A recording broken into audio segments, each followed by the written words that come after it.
Hello, everyone, and welcome to the next week of your training program. My name is Kayla Jeter. I am an athlete mental health specialist and marathoner, 6-time marathoner to be exact, of which I really feel would not have been possible without first running the 2023 TCS Waterfront Half Marathon, where I crossed the finish line and said to myself, you know what? I can keep going and keep going. I did. I ran 6 marathons. I've run a handful of ultra marathon relays. I've run road ultras. And last year I ran a 6-day, multi-day ultra marathon around a 2.5-mile loop called the Lululemon Further Feet, where I clocked 234 miles. So if you find yourself at any point throughout your training feeling like you have imposter syndrome, take it to someone who is a former professional volleyball player and has questioned, am I a runner? Time and time again, you are a runner. You are a runner in the lifestyle that you live and the goal that you have and the way that you show up for yourself. Now, I understand sometimes that can feel challenging, not only the identity piece, but specifically the training piece. You are now several weeks in. Fatigue might be meeting you there as well. Physically, yes, but also mentally. And the mental side, not just only being in those runs, it's the accumulation of having to be so dialed in day after day, week after week, month after month. I get it. You may be feeling over it. You may be feeling unsure. You may be feeling like, why did I even sign up for this? And I'm here to remind you that yes, you can do hard things, but the reason that you said yes to even getting to the start line, which is the first celebration that deserves to be acknowledged, is because you are someone who likes to challenge themselves and see it through. So when it comes to mental strength, I don't want you to only think about the grit and bear and discipline and consistency, right? Those feelings naturally come up throughout competition, throughout training, throughout the hard moments, especially as women. We are designed to endure. So we know how to dig in and dig deep when it's necessary. I really want to focus on the tools that you can start to develop throughout your training that you will deploy in your race, whether it's the half or the full. And so you feel confident within that race, right? When it comes to mental strength, most of the time, the characteristics, as I've already shared, the grit, the discipline, the perseverance, are always highlighted within the race, right? Like they pushed until they hit whatever PB, they pushed into that final mile. Wow, look at their grit to really, go hard right at the end or stick through a challenging moment in race. And that is great, especially when we're looking at elite and professional athletes. That is a skill that they have learned to call upon, not only within that race, but throughout their training, throughout their practice, and you have the same tools available for you. So what does that look like within practice? Building that mental fitness, I like to say, that you can then deploy when you need it in race. Well, think about your week and all of the runs you have throughout your week. You have your speed, you have your hill or your powers, you have your easy, your tempo, your long run, your easy run, all of those runs, and hopefully some cross training in between there as well, because strength training, I will make a selfless plug. It's so important to reducing your risk of injury, but you have so many efforts throughout your week. And I will even share that there have been many times when I've gone, to the gym or I'm lacing up my shoes. I'm like, oh, I just can't wait to get this over with. Or, I can't wait to see a friend at a track workout, which is great. On both ends, it's a very real experience.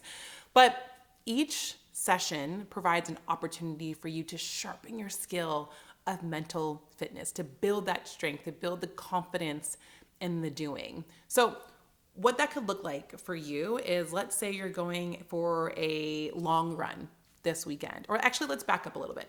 Let's look at the top of the week.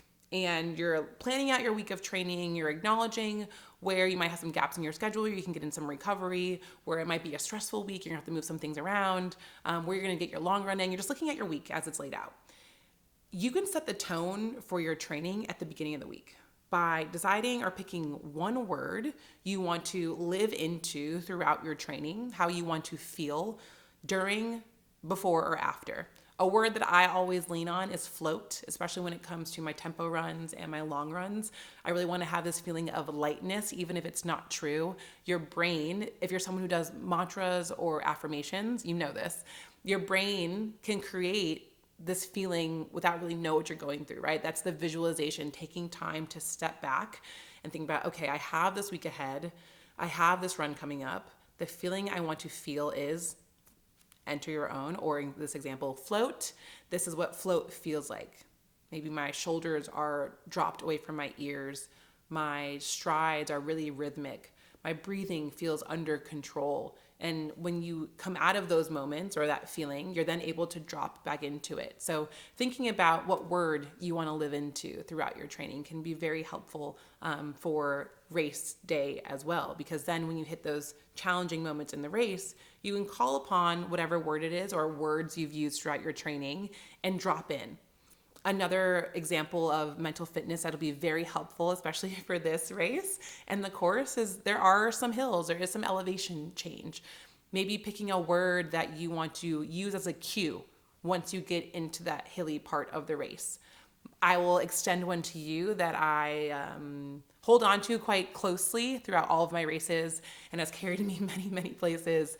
Left foot, right foot, breathe. Because if nothing else, if my emotions are too hard to harness and I'm feeling overwhelmed, I can just drop into the mechanics. Left foot, right foot, breathe.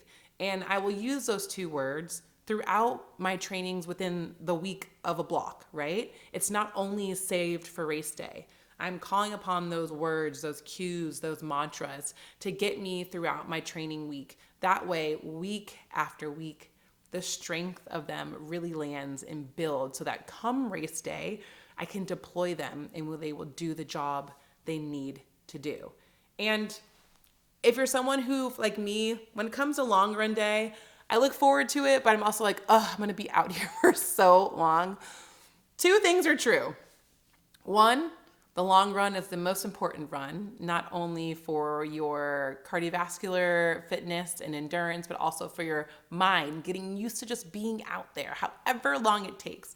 It's a great day to build mental strength and fitness and really deploy and see how those words are helping you. Maybe you need to switch some things around. Maybe you need to add some to your toolbox. And two, the long run will end. It will be over. So if you find yourself in any of your trainings this week feeling very much over it or overwhelmed with what you have coming up, just take a step back, think about what your goal is, what your why is, and know that it does come to an end. If nothing else, I think what you've signed up for is such a beautiful testament to your interest and curiosity to the journey. Half marathon and marathon training will show you parts of yourself that you never knew existed. Yes, like I said, it will show you the grit and the resilience and the perseverance and the commitment. But I also hope it shows you your ability to extend yourself grace and how through running, we as women especially have a unique experience to build body literacy, to continue this conversation, mind and body, and listen to what our bodies need and giving our bodies that. And in this moment, I'm gonna invite you to do something with me that I do quite often with my community. It's called a hydration check because you should be hydrating ahead of the long run, afterward, and in between. I'm gonna take a sip and then you're gonna take a sip. So cheers, hydration check. Give yourself what it needs and extend grace every step of the way. I am so excited for you. I can't wait to hopefully see you in Toronto. I will be running the half marathon with two of my sisters. That will be their first half marathon, and I'm so excited. I'm gonna be pacing her to her first finish line. So if you see me, come say hello, but just know I am rooting for you always. Stick with the training, keep practicing those cues, build that mental fitness, that mental strength, and know you got this.